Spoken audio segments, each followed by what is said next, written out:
மத்திய அரசின் 3 வேளாண் சட்டங்களை ஆதரித்த எடப்பாடி பழனிசாமி நெல் கொள்முதலுக்கான ஈரப்பத அளவை உயர்த்த வேண்டும் என்று மத்திய அரசிடம் ஒரு முறையாவது தெரிவிப்பாரா என்று முதலமைச்சர் ஸ்டாலின் கேள்வி எழுப்பியுள்ளார்.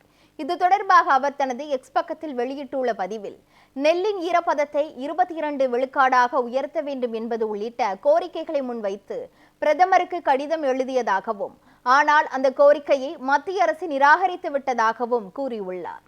அதனால் களனியில் பாடுபட்ட உழவர்கள் களத்தில் போராடி கொண்டிருக்கிறார்கள் என்று தெரிவித்துள்ள முதலமைச்சர் ஸ்டாலின் அது தொடர்பான சில படங்களையும் பகிர்ந்துள்ளார். இது தொடர்பாக அதிமுக பொதுச் செயலாளர் எடப்பாடி பழனிசாமிக்கு கேள்வி எழுப்பியுள்ள அவர், சுயமரியாதையையும் உரிமைகளையும் அடகு வைக்க மட்டும்தான் கூட்டணி என்று இபிஎஸ் நினைக்கிறாரா என்றும் வினவியுள்ளார்.